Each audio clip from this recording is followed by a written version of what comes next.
नमस्कार, मैं निगम कुमार आपको अपने YouTube channel Biological World by N K Prajapati पर आपका स्वागत करता हूं। आज हम टीजीटी, पीजीटी, जीआईसी बायोलॉजी के लिए एक छोटा-सा प्रैक्टिस सेट आप लोगों के समक्ष लेकर आए हुए हैं। तो हम स्टार्ट करते हैं, देखते हैं। क्वेश्चन नंबर 1, थियोफाइट्स क्या होते हैं? Biennial plants, seasonal plants, perennial plants, none of these. तो इसमें से जो थीरोफाइट्स होते हैं वो क्या होते हैं?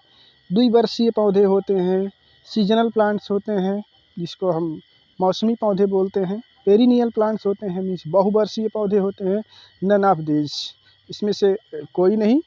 तो इसका जो करेक्ट आंसर है वो है सीजनल प्लांट्स। सीजनल प्लांट्स ये इसका करेक्ट आंसर है। ये एडवर्स कंडीशन में अपने आप को सर्वाइव करने के लिए सीड का फॉर्मेशन करते हैं। नेक्स्ट क्वेश्चन हम देखते हैं। The concentration of carbon dioxide in atmosphere is. Atmosphere में कार्बन डाइऑक्साइड का कंसंट्रेशन कितना होता है? तो इसमें जो ऑप्शन नंबर फर्स्ट है 30 ppm, 300 ppm, 3000 ppm and 3 ppm। तो इसमें हम देखते हैं ये जो 300 ppm है ये हमारा करेक्ट आंसर है। 300 ppm कहने का मतलब ये होता है कि 300 part per million. 300 part per million. आपको पता है इन्वायरमेंट में कार्बन डाइऑक्साइड का जो परसेंटेज होता है वो 0.03% होता है। 0.03% होता है। और जब हम इसको कन्वर्ट करते हैं पार्ट पर मिलियन में तो ये हमारा आता है 300 ppm, 300 पार्ट पर मिलियन। तो नेक्स्ट देखते हैं हम लोग नेक्स्ट क्वेश्चन। अगला क्वेश्चन है हमारा, red soil in Odisha contains. Odisha में पाई जाने वाली जो रेड सॉइल है उसमें क्या पाया जाता है? हाई अमाउंट में मैग्नीशियम होता है, हाई अमाउंट में एल्यूमिनियम होता है, हाई अमाउंट में आयरन होता है, हाई अमाउंट में कैल्शियम होता है। तो देखते हैं इसमें जो इसका करेक्ट आंसर है वो है हाई अमाउंट में आयरन पाया जाता है। हाई अमाउंट में आयरन पाए जाने के कारण ही उड़ीसा की जो सॉइल है वो रेड होती है। तो ये हमारा नेक्स्ट क्वेश्चन हम देखते हैं आगे। अगला क्वेश्चन हमारा, Silent Valley which contains very rare species of plant and animals is in. Means Silent Valley में जो दुर्लभ प्रजातियां पौधों और जंतुओं की पाई जाती हैं वो कहाँ पर है? साइलेंट वैली कहाँ पर है? तो साइलेंट वैली के लिए इसमें जो ऑप्शन दिया गया है क्वेश्चन में, मुंबई है, केरला है, राजस्थान है, जम्मू एंड कश्मीर है। तो इसका जो हमारा करेक्ट आंसर है वो है केरला। केरला में है साइलेंट वैली। केरला में पाई जाती है साइलेंट वैली और वहाँ पर साइलेंट वैली में बहुत ही दुर्लभ पौधों और जंतुओं की प्रजातियाँ पाई जाती हैं। तो ये हमारा है correct answer Kerala. Next question हम देखते हैं। अगला क्वेश्चन है हमारा, if the carbon dioxide content of atmosphere is as high as 300 part per million. अगर कार्बन डाइऑक्साइड की जो मात्रा है एटमॉस्फेयर में वो 300 पार्ट पर मिलियन से ज़्यादा हो जाती है, हाई हो जाती है, तो उसका पौधों पर क्या प्रभाव पड़ेगा? तो हम इसमें देखते हैं, all plants would be killed. क्या सभी पौधे मर जाएंगे? क्या सभी पौधों की मृत्यु हो जाएगी? नेक्स्ट ऑप्शन है, plant would grow for some times and then die. क्या पौधे कुछ ही समय के लिए वृद्धि करेंगे, ग्रोथ करेंगे और उसके उपरांत मर जाएंगे, उनकी मृत्यु हो जाएगी? नेक्स्ट है, plant would not grow properly.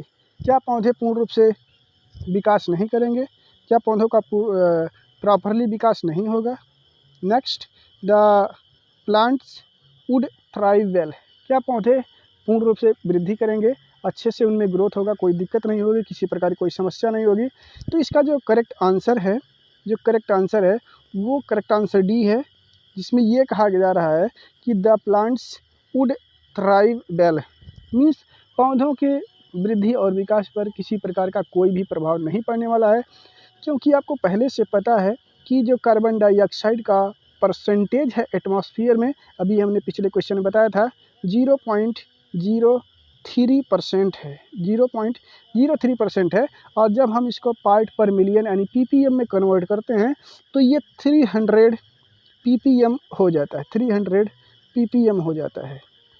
तो 300 ppm है, तो ये कार्बन डाइऑक्साइड का नॉर्मल कंसंट्रेशन है एटमॉस्फेयर में। और अगर कार्बन डाइऑक्साइड का ये नॉर्मल कंसंट्रेशन है एटमॉस्फेयर में, तो इससे जो है पौधों की वृद्धि और विकास पर किसी प्रकार का कोई भी फर्क पड़ने वाला नहीं है। तो पौधे पर किसी भी प्रकार को कोई हार्मफुल इफेक्ट नहीं पड़ने वाला है। तो ये the plants would thrive well कह सकते हैं, प्लांट वुड थ्राइव वेल। तो ये आपका डी ऑप्शन सही है। नेक्स्ट हम क्वेश्चन देखते हैं। अगला क्वेश्चन है हमारा, rolling of leaves in dry condition occurs. Rolling of leaf dry condition occurs. यहाँ पर रोलिंग ऑफ लीव्स कह सकते हैं पत्तियों का मुड़ जाना, गोल हो जाना किस कारण से होता है? ड्राई कंडीशन में जब सूखा पड़ता है, या कह सकते हैं जब जहाँ पर नमी कम पाई जाती है। तो इसका जो इसमें 4 ऑप्शन दिया गया है, देखिए कैलोट्रोपिस इसका पहला ऑप्शन है, एलोप्स इसका दूसरा ऑप्शन है, शम्मा इसका तीसरा ऑप्शन है, नन ऑफ दीज मीन्स इसमें से कोई नहीं। तो इसमें इसका जो करेक्ट आंसर है वो है शम्मा। शम्मा ये कह सकते हैं एक ऐसा प्लांट है जो ड्राई कंडीशन में पाया जाता है। और ड्राई कंडीशन में इसकी पत्तियों में जो लीव्स होती है इसमें रोलिंग सिर्फ इसलिए होता है क्योंकि ये अपने वाटर को कंजर्व करने के लिए, ट्रांसपायरेशन के रेट को कम करने के लिए इसमें कह सकते हैं इसकी लीफ में रोलिंग पाई जाती है। जब इन्वायरमेंटल टेम्परेचर काफ़ी बढ़ जाता है तो इसकी जो लीव्स हैं ये रोल कर जाती हैं, इसमें रोलिंग हो जाता है। और रोलिंग के कारण ये अपने सरफेस एरिया को कम कर पाती हैं, जिससे कम से कम अमाउंट में सनलाइट उस पर पड़ता है और ट्रांसपेरेशन की रेट जो है वो स्लो हो जाती है। तो वाटर को कंजर्व करने के लिए इसमें एक टाइप का एडेप्टेशन आप कर सकते हैं, rolling of leaves in dry condition occurs. तो इसका जो करेक्ट आंसर है वो है शम्मा। येलो जो है एलोय जो दिया गया है मीन्स एलोवेरा, तो इसमें नहीं पाया जाता है। कैलोट्रोपिस भी एक कह सकते हैं फ्लावरिंग वो प्लांट्स है। अगला क्वेश्चन इसमें जो दिया गया है, in which plant roots up to maximum depth occur. किस प्लांट में जो है, किस प्लांट में कह सकते हैं इसकी रूट में मैक्सिमम डेप्थ तक पाया जाता है, अधिकतम गहराई तक किस प्लांट की रूट ग्रो करती है। तो इसका जो करेक्ट आंसर है, पहले तो हम देख लेते हैं इसके ऑप्शन को। इसमें कैक्टस दिया गया है, एकेसिया दिया गया है, सीबा दिया गया है, प्रोसोपिस दिया गया है। तो इसका जो करेक्ट आंसर है ये कैक्टस नहीं है, एकेसिया नहीं है, सीबा नहीं है, ये प्रोसोपिस है, प्रोसोपिस। तो हम इसको देखते हैं, ये ऑप्शन नंबर डी इसका करेक्ट आंसर है। एकेसिया जो दिया गया है, एकेसिया मीन्स होता है कह सकते हैं जैसे जिसको खैर कहा जाता है, आम बोलचाल की भाषा में कत्था कहा जाता है। एकेसिया कटेच्यू आप नाम सुने होंगे, जिसको सुपारी कहा जाता है। तो ये इसके इस कह सकते हैं जीनस के अंतर्गत, एकेसिया के अंतर्गत वो आते हैं। कैक्टस आप समझ ही रहे हैं जिसको नागफनी कहा जाता है। सीबा भी इस कैटेगरी का मिलता जुलता हुआ एक प्लांट है। तो इसका जो करेक्ट आंसर है वो है प्रोसोपिस। प्रोसोपिस इसकी जो रूट होती हैं ये मैक्सिमम डेप्थ तक ग्रो करती हैं, मैक्सिमम डेप्थ तक, अधिकतम गहराई तक ग्रो करती हैं। तो चलिए अब नेक्स्ट क्वेश्चन को देखते हैं। अगला क्वेश्चन है हमारा, which of the following types of erosion leaves no evidence. किस प्रकार के पौधों में, निम्नलिखित में से किस प्रकार की पत्तियों में इरोजन का कोई प्रमाण नहीं, निम्नलिखित में से किस प्रकार के इरोजन का कोई प्रमाण नहीं मिलता है। तो इसका जो एक करेक्ट आंसर है रिल erosion.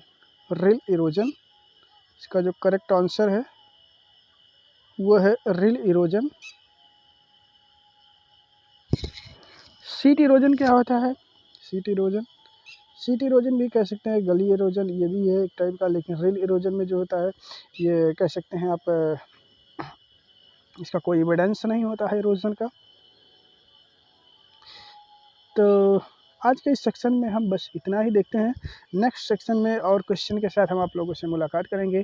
Thank you, thanks for watching.